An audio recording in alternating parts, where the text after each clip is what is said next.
And welcome to another episode of Lightbulb Moments. This will be episode number 184. Thanks for joining us today. Lightbulb Moments is really a forum where we realize that a lightbulb moment is something that is a inspiration, a spark, or something that inspires you to do something to create an even better future.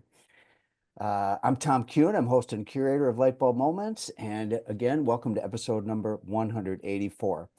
At Qnity, we're here to help you create a simpler path towards prosperity.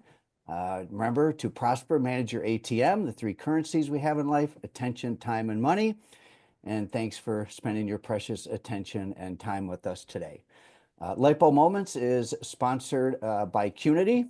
And we also are pleased to welcome sponsors Qnity and Lightheart Sanders to this forum. Today is a very special episode. Today we actually have three generations of very passionate people about a subject that is very timely and relevant to us because it is the theme of our upcoming conference, the Phil. And this year, our theme at the Phil is play. Now, when we came up with that concept, it was really an inspiration that connected a lot of dots for us. We've always been into tactile learning. We also understand that gamification and different things like that really helps increase learning.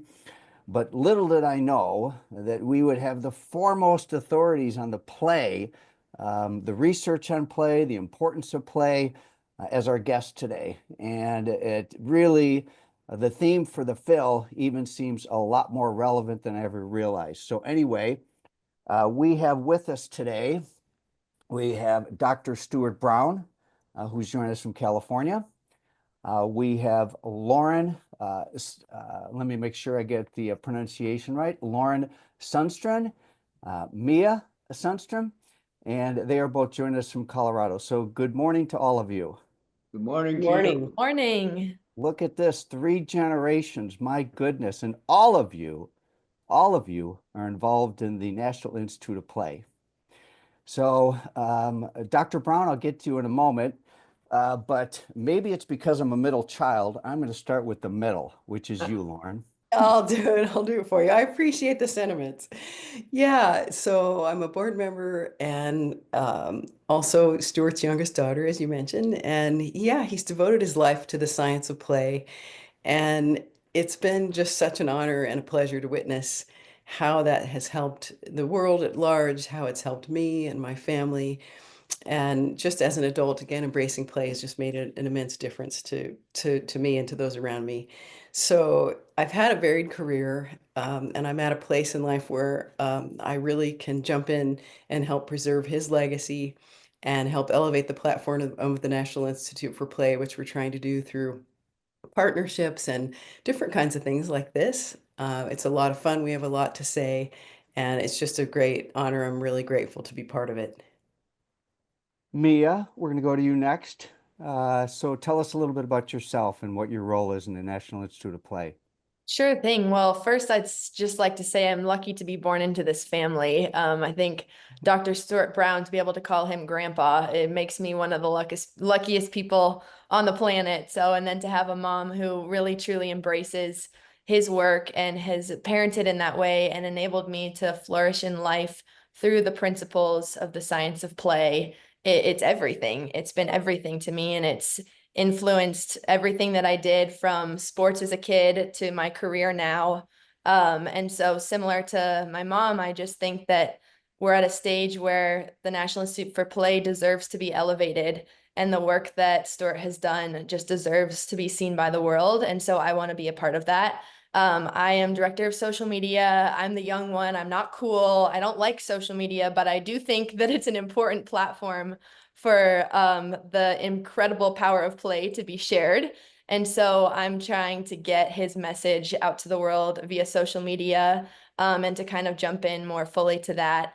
I grew up as a gymnast. I have a kinesthetic play personality. I play by moving, and these two identified that very young for me. And so I have followed that kind of through my entire career. I was an NCAA Division I gymnast. That was the experience of a lifetime. And now I actually coach at the Division I level in the sport of gymnastics. So it's been a bit of an unconventional path. And it's all because of the way that I have been able to follow my bliss and my play personality kind of through my life. Dr. Stewart, you're 92 years young. Good morning. Good morning.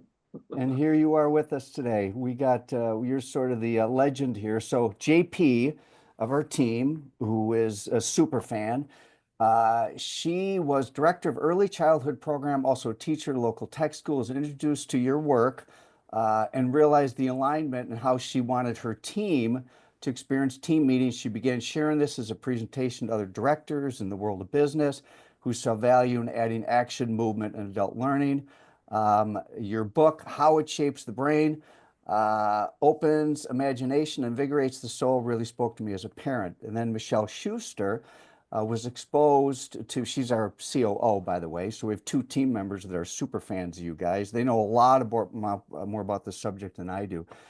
She was director of childcare. At a time, she was a director of childcare centers, and you wrote the book on play. Believe play is critical for brain development, as crucial as sleep, and theories inform how most early childhood centers approach care. So Wow. here we are. Okay. So I don't even, I think my very first question for you is going to be this. I'm going to go to this one. How does your research suggest that play deprivation, all right, so the absence of play in childhood affects adult behavior, particularly in relationship-focused careers? Well, that's a tough and a good, a good question. And how long have we got? Because I'd love to talk about this for a couple of hours.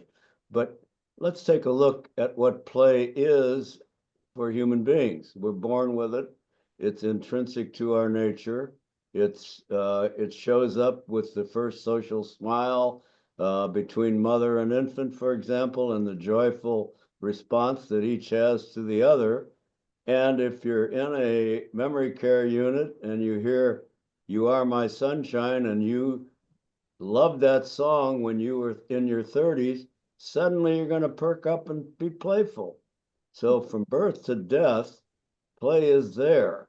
Now, what you do with it, and in particular, what happens when it doesn't occur, particularly if you're a very, very little kid and you're establishing empathy and trust with your caretaker and your mother, if there is severe play deprivation at that level, such as happened with the Romanian orphans, for example, which has been written up and they've followed their lives tragically all the way through to adulthood, you find that severe social/play deprivation has legs throughout life when it's really missed in a tremendous way. If you take a very successful lawyer who thinks that all-nighters are the way to prepare for a trial, and you notice that play deprivation in that lawyer's life, even though he or she may have had a good play grounding, is effective in how mood and innovation and optimism and a rather than a fixed ideology about things, there is flexibility. So the play deprivation shows itself as being significant at any era of life, but much more so very, very early when the bonding process takes place between mother and infant, for example. But I like to think of play deprivation as when it's severe is like you're dealing with scurvy or beriberi or vitamin deficiency, that we show signs of play deprivation in our mood and our interpersonal levels and other things. I don't want to spend a lot of time on this next subject, but I'd be remiss if I didn't go back to some of the genesis of your research. And so here I am wrapping up a month in Austin, Texas. And in just a short number of weeks, we're going to be just blocks away from a tower on the University of Texas campus, which there was a tragedy that occurred there, and that was a motivator and inspiration for some of your work. So let's spend a moment talking about that, please. Well, that certainly changed my life. August 1st, 1966, I finished my second residency in psychiatry. And at that date, Charles Whitman, a 25-year-old ex-Eagle Scout, ex-Marine sharpshooter, went with an armory after killing his wife and mother to the top of the Texas Tower, totally killed 14 people before he himself was killed by vigilante crossfire. And later the afternoon of August 1st, I got a call from my boss, Sherbert Fraser, who was in touch with John Connally, the governor, and he was setting up a commission. Why did this young man who was killed on the top of the tower, who had no legal history at all, why did he do this? And so because I had had some work in violence and in the origins of violence during the course of my residency, my boss said, Stu, I want you to go to the tower and begin to help with the commission that the governor has set up. Well, I won't go through the whole litany, but for the next 16 weeks, we spent full time, had unlimited funds from the Texas legislature, 35,000 brain sections of Whitman's remains.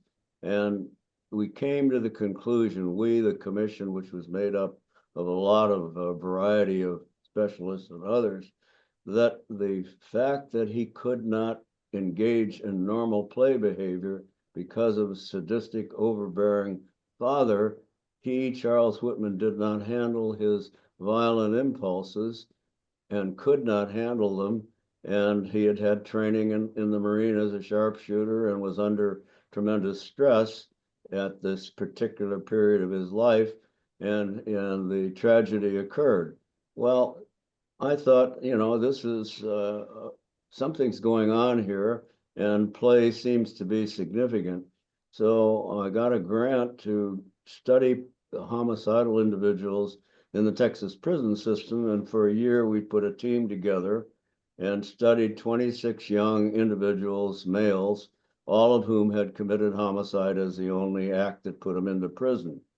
And we compared them with a study that was ongoing throughout the state of Texas and matched them as much as possible. And this is where the play reviews and the family reviews of the homicidal individuals were vastly different than their matched comparison controls. So that got me started into what is play. And I'd had some training in it as a child psychiatric rotation and in my and using play as therapeutic efficacy in my training, but I didn't really have a sense of what is play. So segue for the next almost 60 years or so, and I've been studying play and enjoyed the opportunity to have the National Geographic sponsor looking at play in the wild among wild animals and understand more about the evolution of play behavior itself. So we won't go into all of that at this moment and put everybody to sleep, but that's a vignette of my background anyhow. I think we'd be hard pressed that you'd put anybody to sleep today. You did mention the animal kingdom and how that relates to it too. And we've got a lot of fans of your work, and my wife is a big fan of Jane Goodall, and Right. she was actually on your board, I understand, correct? She is. She's a good friend, and I wrote to her probably in the early 70s because she had published a story of homicidal chimpanzees, Passion and Palm. And so I wrote to her and said, what was the story with Passion and Palm? And she wrote back and said, oh my gosh, they were poorly mothered, they didn't play, they formed a coalition, and they were antisocial chimpanzees. So we got to be friends, and I ended up on the board of the Jane Goodall Institute, and she's on my board, and it has been her influence that got me contract with the Geographic to study animals at play worldwide to try and understand this business of play itself, not just for humans, but from octopuses to orcas to giraffes to chimpanzees to us. Lauren, so I heard 60 years, a body of work. So you've supported your father's work, and so what new discoveries have you made about how play patterns in childhood influence adult leadership styles? Yeah, it's a great question. I think, each of us, for each of us, play is like a fingerprint. It's unique to us. And so you can't necessarily tell people what to do or how to have certain play triggers. That's something that we each need to discover for ourselves. And what I feel from, again, learning about the science of play is this, the science kind of has your back. It basically says, get out there and play, and your life is going to be better. You're going to be more innovative. You're going to be more creative. You're going to be more resilient. You're going to be more empathetic. And so if you're out there playing and you're doing these things and you're allowing yourself what really is a vital necessity and not just frivolity, you're just going to be a better leader. You're going to be better in your career. You're going to be better in your family. You're going to be better in your relationships. And as I have kind of adopted that, it took me a long time and longer than it should have. I listened to this for a long time, but really embracing the play and having the time. I mean, there's no question it's hard as an adult to find, we all have responsibilities, we have mortgages to pay, we have, various things that take our time.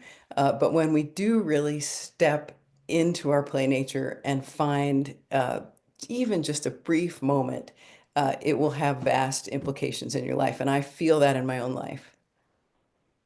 How can service industry leaders incorporate a state of play concepts in their management approach without compromising professionalism? Yeah, good question again. I think that it it's what's authentically you. And even if you can't incorporate a huge amount of play into your daily work, but I will segue here and say that there's a famous quote that says the opposite of play is not work, the opposite of play is depression. So there are many ways in which you can, that quote is attributed to Dr. Brian Sutton Smith, by the way. But there are many ways in which you can bring play into your work. I think you're a good example of this, Tom. Clearly, you love this podcast. This is not work for you. This is something that you love doing, and you have found your way. It's hard to say exactly for, again, an individual. We don't want to prescribe certain things to certain individuals.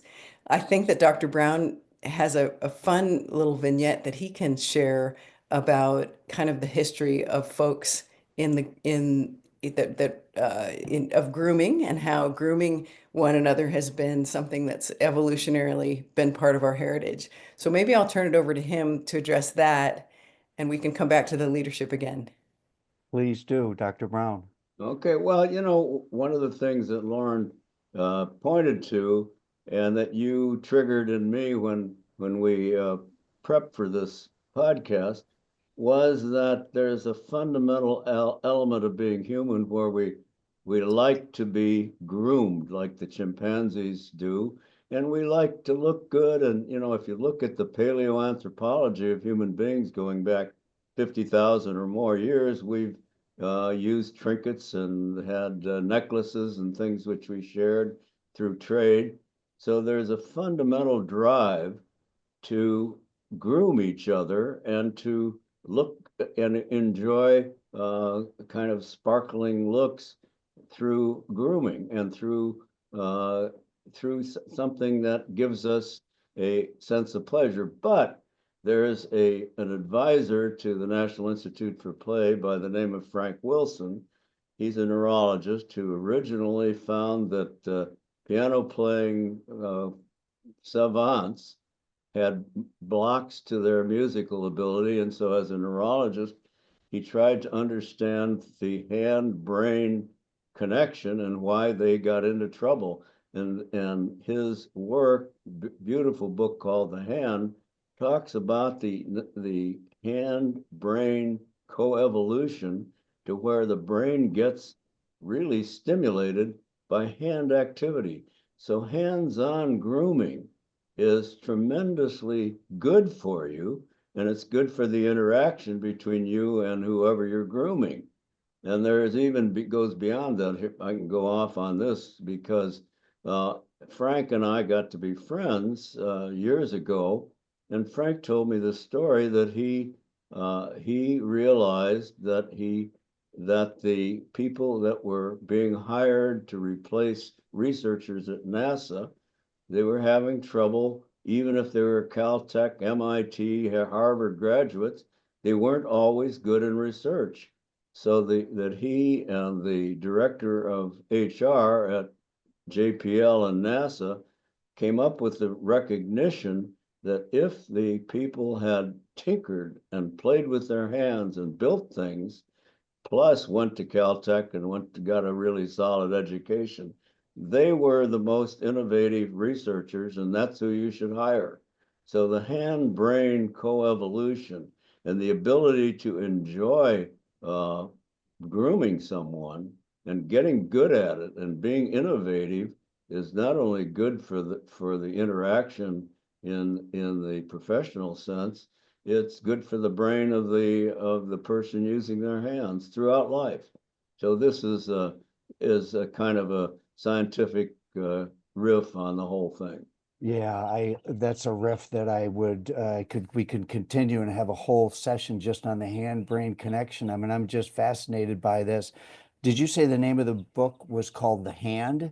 It's called The Hand by Frank Wilson, and Yep. it's been out a while. And Frank took a couple of years off to research it with puppeteers in Europe and others. And he was a neurologist at Stanford. And he and I contacted, he had retired and was enjoying his own hand-brain coevolution in later life.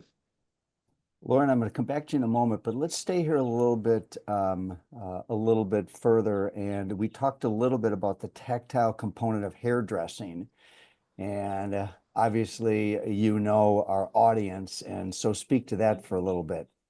Well, I think that there is this connection between the hand and the brain. If you look at infants, their use of their hands and putting their hand in their mouth, the hand is involved with gestures like I'm doing now as a part of who we are, as a part of the pre-language development, for example, so that the use of tactile activities is good for you. And building things is construction play is a fundamental part of early play. And when construction play takes place and is given free rein, and let's say that's the natural bent of the player is for object play or construction play, they're going to do well in three-dimensional thinking later on. This is another thing that Frank has discovered, is that the tactile component of hand activity fertilizes the brain so that it's good for you.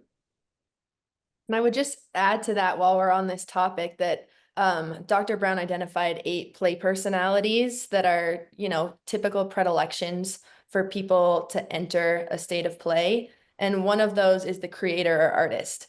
And I think there's an incredible component of art to hairdressing. And not only is it art for the hairdresser, but it's a form of authentic communication and celebration for the person who's getting the style. And so it's a really incredible social form of art that's super rare, and that I don't want to speak for him, but in Dr. Brown's work, that's a way to trigger play and to enter a state of play. And many people in this industry, I would hope, have been able to follow their love of art in some way, shape, or form as a state of play to end up where they are. So I think that's another cool component to that.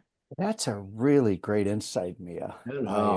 Yeah, it's a great insight. I feel like I want to unpack everything here, but you mentioned the 8 whatever play, and when I did my a little bit of research, I meant so I don't want to go too deep into that, but would you, what is the 8 components of play, or how did you refer to it? So the 8 play personalities, Eight and this play kind of, personalities. yeah, it came from Dr. Brown's many, many thousands of play history examinations of people to find what are some of the common threads. And it doesn't mean that they're rigid or whatnot. It's a framework to help individuals better understand how they might find themselves in a state of play. And so there's the Joker, there's the kinesthete, there's the explorer, there's the competitor, there's the director, there's the collector, and the artist and creator. So those are kind of the 8, and many people can fall into multiple categories. As I mentioned earlier, I'm a kinesthete, so I play through movement. But I think it's a helpful way for people to help identify what it is and reflect on what it is that helps them enter a state of play. I got to figure out what the heck I am. And do people tend to gravitate towards one of these personalities, or is it generally more of a combination? Dr. Brown, I'll jump in on that one. If the parent is, who is this little player I just brought into the world, looks at the infant in that light, not is this a young doctor in training, or is this going to be a ballerina, but who is this? They'll see what produces gleefulness spontaneously, and that is often the fingerprint, as Mia had described, for play that follows that individual the rest of their lives. Now, a lot of us are going to be pushed into, well, am I going to get into Harvard or Princeton? And so I better get good grades, and to heck with my artistic play personality, because that's going to have to go down the tubes because it's not going to make me a living. So it can be suppressed. But I think the natural predilection of things that really give us gleeful joy is sort of built into us, and the environment gives us the means by which we can identify that. So think about the average parent anxious for that child to succeed. If they spend time looking at what produces this spontaneous glee, is it a bright colored handkerchief? Is it a toy? Is it a mobile? Is it music? Is it being touched? Et cetera, et cetera. That gives it a launch through the knowledge of play for, I think, wiser and more fulfilling type of parenting. Lauren, I of course could ask you a question that I'm thinking of, but what inspires you to say next? Well, these guys have done a fantastic job of this. Going back to the play personalities, again, I think it's just a good guideline for folks. We can fit into multiple of these. We can fit into different ones at different parts of our lives. I'm like Mia, perhaps, or Mia is like me. I'm also someone who's a kinesthete, likes to move. And that's been a really consistent piece of my life. And I think back to kind of my happiest moments growing up. They involve sort of being in my backyard pool. I'm very social with, lots of people and the neighbors, and that again has remained really consistent. That's what I love to do. And when I do that and I do that kind of thing, I just do better in my life. And it's a very profound, obvious, uh, it's just very obvious. It just happens, and it influences every piece of my life.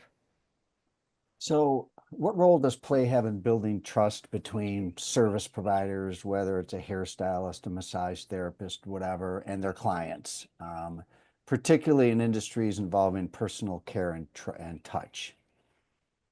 Well, I could jump in on that one if that's okay, unless my cohorts are ready. But if we go back to some research that's been done by a guy named Alan Shore, he says that at the moment there is eye contact between a mother and infant, particularly in the early nursing and the earliest phases of attachment, that process, if you wire the brain up, both the mother and the infant, at the time they're having that eye contact, there is the establishment not only of trust, but of a synchrony between the non-dominant cortex of the baby and the non-dominant cortex of the mother. And as Alan, follows that process during development, he sees that those who have that experience have the establishment of deep trust and of the sense of empathy for the other, both the mother for the infant for the mother, and that this is one of the basics we have for civilization, for civil capability, for community between differing types of value systems. But this is part of what's built into us as play. So I think, the question of a client and a hairdresser having trust with each other, if I were to think of the barber shop I go to, it's there. People are talking about their deepest secrets to the hairdresser or to the barber. Why is that? Because they've established that sense of empathy and trust, and they've got a sense of purpose and a sense of utility that goes along with it. That's great stuff for business. Wow. Yeah. And, so looking at our upcoming conference, and as we look very much forward in just now it's a short number of weeks. I think maybe we're 7 weeks away or something like that. And getting our brains warmed up to be with the community, our community, and to bring an element of play into things that we teach, for example, on profitability. All right. So how do you approach a subject like profitability and bring play to it? I don't think I've approached that very well in my lifetime. Sending 4 kids to college is not the best way to put an estate, profitable estate aside. But I'm gonna let Mia and Lori handle that one, because I'm hoping at this old age I'm not gonna have to be supported by my kids. But I think to start on a really tactical and practical level, kind of what Dr. Brown was talking about in terms of social interaction and social play and the way we feed off of each other and the moment of eye contact, the moment of empathy, the moment of trust, and how quickly those can be established in the right environments.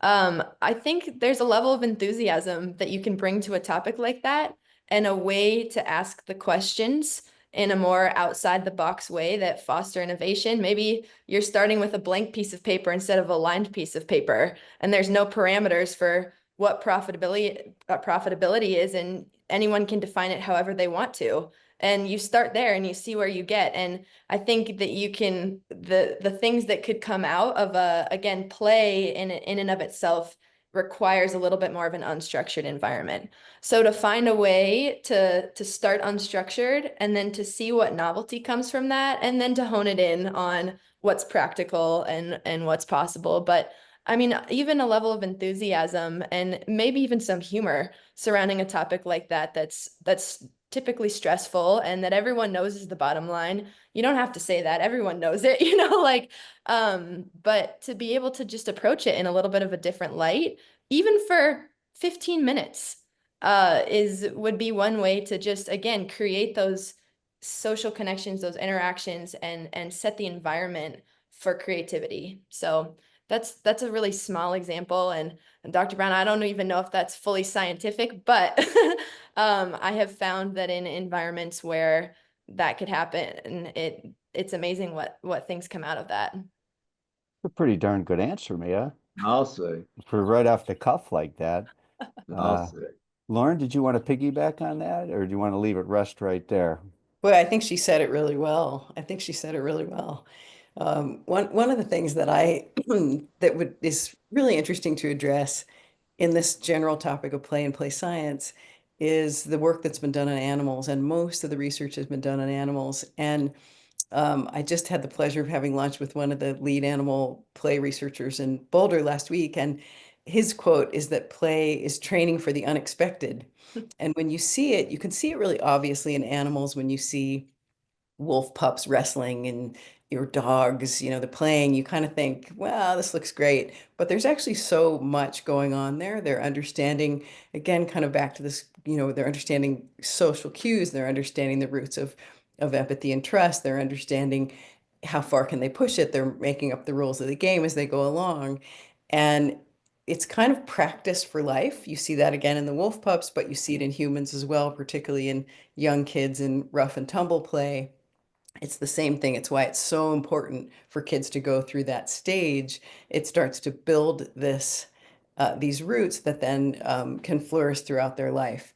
So I love the quote that play is training for the unexpected, and there's another one that says play is practice for life. And again, I think that's really accurate. A lot of who we work with, you know, they're leaders. They're leaders in the industry. I'm sorry, leaders in their companies. In many cases, they're leaders in the industry, including people that are participating in the live version today represents that. So leaders have several moments where they're in front of their teams. And, you know, for example, there's a cadence of salon meetings or leadership meetings.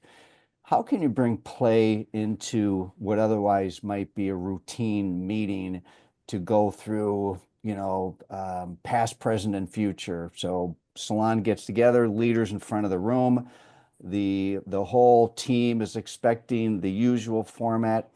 Any ways, any one of you have any ideas in terms of how to bring play into what otherwise would be a mundane meeting? You know, I did a presentation for one of Mia's professors, and one of the ways we got the meeting going was to throw a beach ball into the crowd and keep it from touching the ground. And, you know, the august group that had organized itself around a business theme suddenly became, you know, 2 years old, throwing themselves at the ball, keeping it from hitting. The mood changed immediately, and there was a sense of innovativeness. Well, that was Lauren and Mia's contribution to the staid presentation that I would otherwise have given. So. Mia, you look like you're dying to say something over there. I mean, I just love these tactical approaches, because what Dr. Brown's research has enabled me to do is say this matters and it's important. It's not frivolous. Like, let's do it. So, some other things that come to mind. I think number one, the environment. Like, if it's a nice day outside and you're able to move the meeting outside for a day and everybody can get some sunshine and see a bird and see, you know, like interact with the natural world, that can be an amazing and kind of like a rare switch up for things. I think the other thing is, again, going back to kind of the rooted play personalities.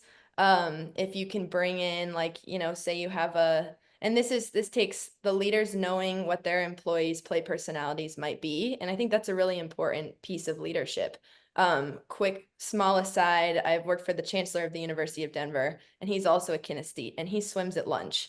And I think that is the coolest thing ever, because in a world where you have the responsibilities of a chancellor, like, how can you swim at lunch? But it gives me permission to swim at lunch. And he encourages me and celebrates me for doing that, even though that's very, very much not a part of a lot of cultures.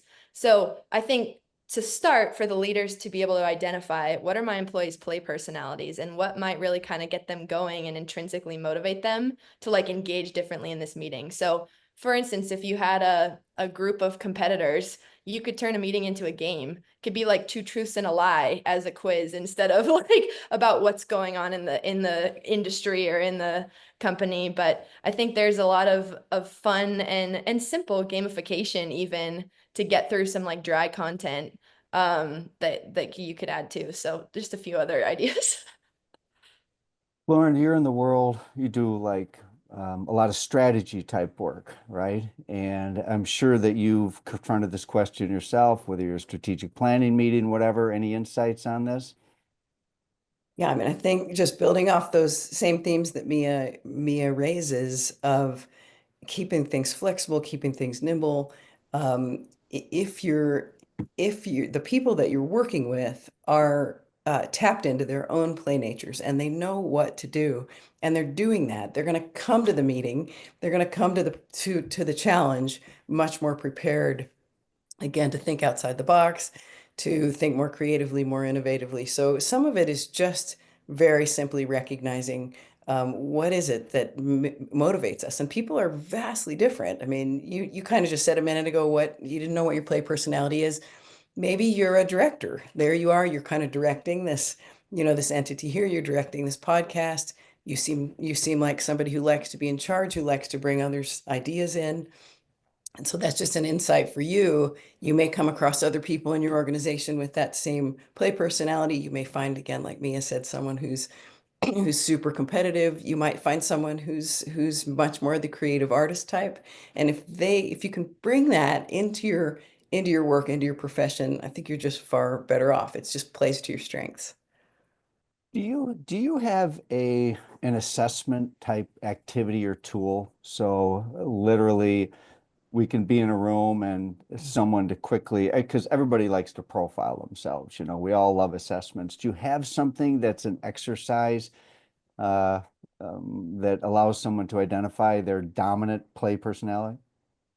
We do have some play personality quizzes on our website, and lots of people are now developing this because they're understanding what a good tool it is. Um, I think some of those tools are somewhat limited. We're starting to pursue a kind of a certification program where NIFP would come forward and actually help entities to be certified as basically play enlightened. And part of that would involve us coming in and actually really delving into this very question.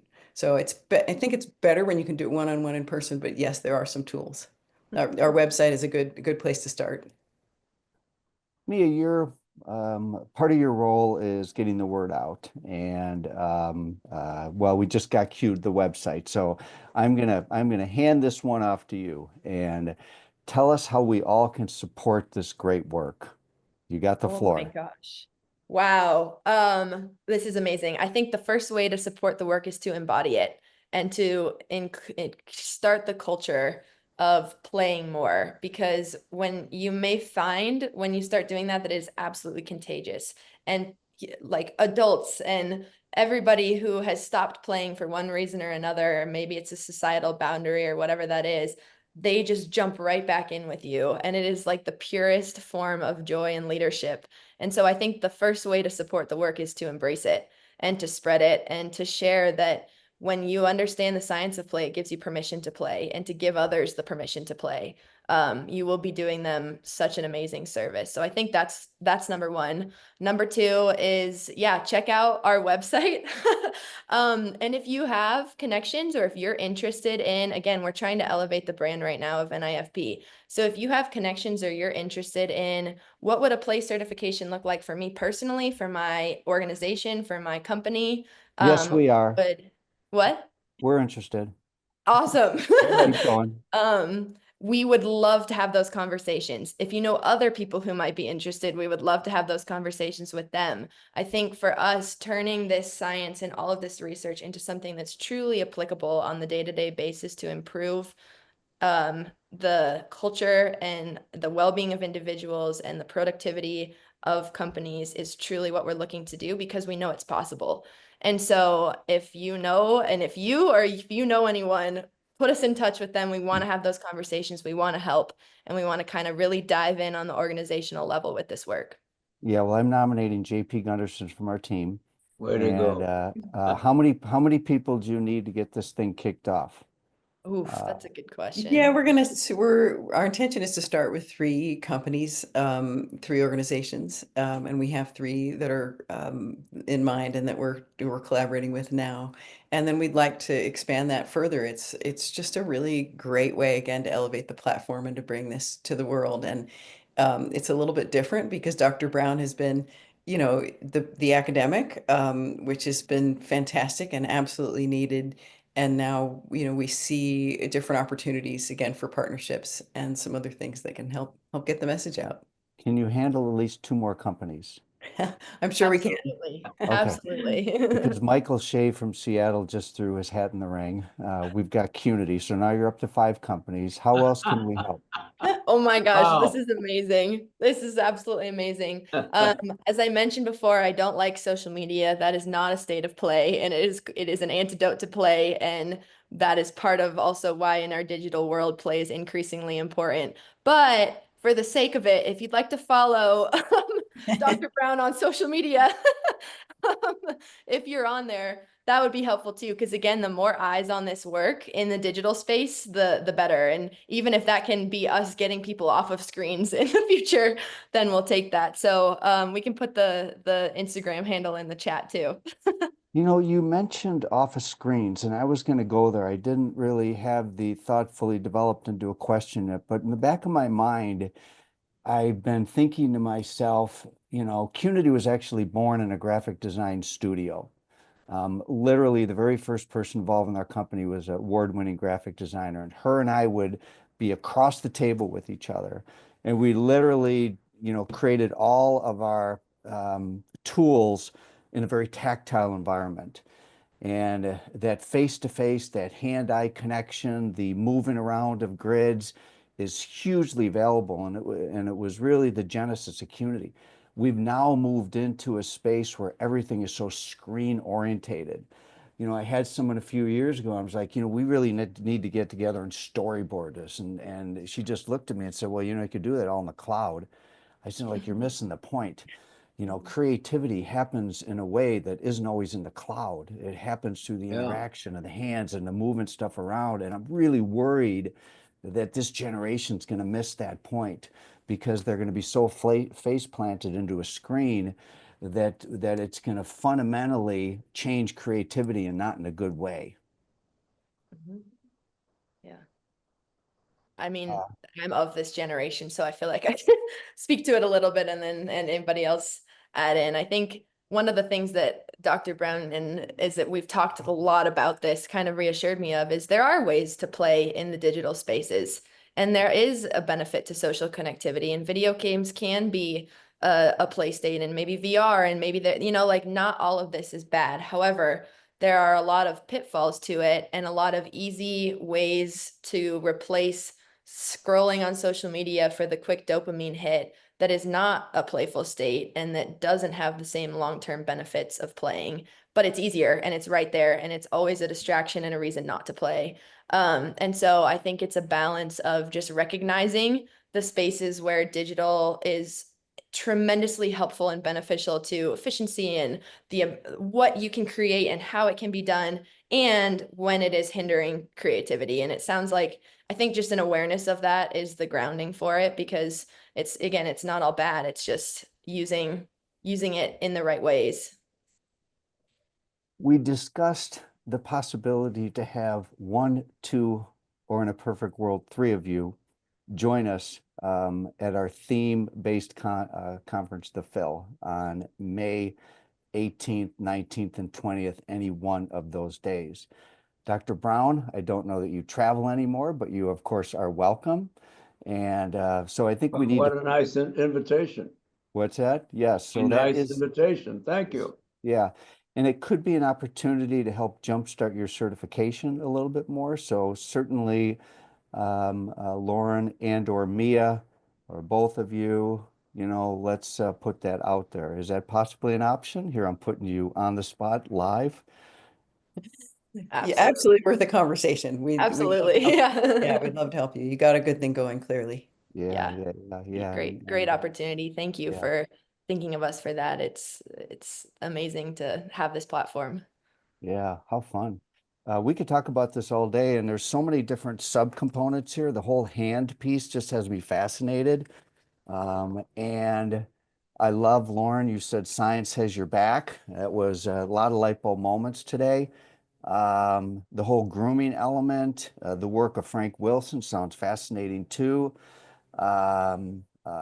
Producing gleefulness, the different play personalities, the state of play, really, really cool stuff. And, you know, I think that uh, you know, at its core, we're really an education community, if you will. And we threw this idea play out, it was probably 6 months ago. And ultimately, I made the call that I think that should be the theme, And did we have a clear path, what that looked like? No. But I just knew that we had an opportunity to go beyond just our normal tactile learning and just to bring this element of play and curiosity into it. And so I really feel very optimistic about the Phil because this vision of a theme being embodied with your involvement seems much more real to me. So thank you for that. Well, thank you for the opportunity to participate. This is fun for us. So let's see here. So this is going to be a very, very popular podcast recording, probably one of my favorite ever. So what I normally have, I'm down here in Austin, Texas, normally in Minnesota, and usually I have accompanying me my my $1 million light bulb. We have a $1 million light bulb that we send out to our guests. I don't have it with me, but you'll each get a $1 million light bulb that you'll be able to have. Let's give them a virtual round of applause. It's great. Thank you. Thank you so much for having us. This has been so fun. Yeah. Yeah, it's super inspiring. So, Dr. Brown, how cool is it you got your granddaughter and daughter involved in this? Does that This keep is you great young? because it's been so much fun to raise Lauren and then to watch Lauren raise Mia and to see Mia learn to put her play personality into action, which is really very rewarding. So it's a wonderful experience just to have been on the Zoom with you today. So thank you. Yeah, well, thanks to all of you. So, hopefully we'll meet all three of you in person at the right time. Dr. Brown, I might just have to make a trip to California at some point. Good. And hopefully we'll see the Colorado, both of you or one of you at the Phil. So, and the certification, I really think that's a very great idea, guys. And I want to provide our support to that because it's meaningful work, and I think you're on the right path. So we certainly will push out to our community, your community, your platform, the bodies of work, the book, and it's just such a fascinating topic. So thanks again to all three of you. Great guests, all three of you. So, Thank Hey, you. Much, Tom. all grand right, everybody, opportunity. give them a virtual round of applause in there and put some comments in the podcast notes here. And remember to remain in a state of play. You got it. Bye, Thank everybody. you. Thanks again. Bye-bye.